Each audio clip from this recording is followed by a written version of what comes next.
Can I get my Roku TV fixed? Yes, you can get your Roku TV fixed, but the repair process depends on the type of issue, the warranty status, and whether the repair is cost effective. Some problems can be fixed with troubleshooting, while hardware-related issues may require professional repair or replacement. 1. Diagnosing the issue with your Roku TV. Before seeking repairs, determine what's wrong with your Roku TV. If the screen is black, check if the TV is powered on and connected properly. If there is no sound or picture, try unplugging the TV for 30 seconds and restarting it. If your Roku remote is not working, replace the batteries or reset the remote. If your TV is stuck on the Roku logo or freezing, perform a factory reset from the settings menu or using the reset button on the TV. 2. Checking your Roku TV warranty and support. Most Roku TVs come with a manufacturer's warranty, which typically lasts 1 year.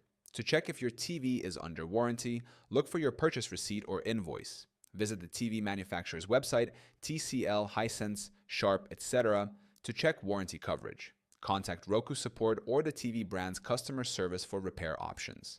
If your TV is still under warranty, you may be eligible for free repairs or a replacement from the manufacturer. 3. Repairing a Roku TV.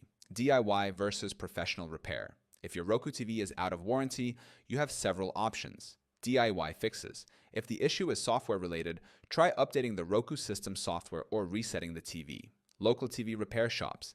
If your TV has a damaged screen, power issues, or backlight failure, check with a local repair shop.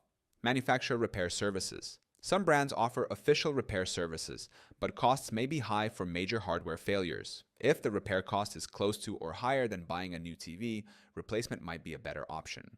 4th, alternative solutions if repair isn't worth it. If fixing your Roku TV is too expensive, consider these alternatives. Upgrade to a new Roku TV if repair costs are too high. Trade in or recycle your old TV through the manufacturer's recycling program. Use an external Roku device if the built-in Roku software is the problem. If your Roku TV has minor issues, troubleshooting or warranty repair may be enough. For major hardware failures, repairing the TV may not be cost-effective, and replacing it with a new model might be the best option.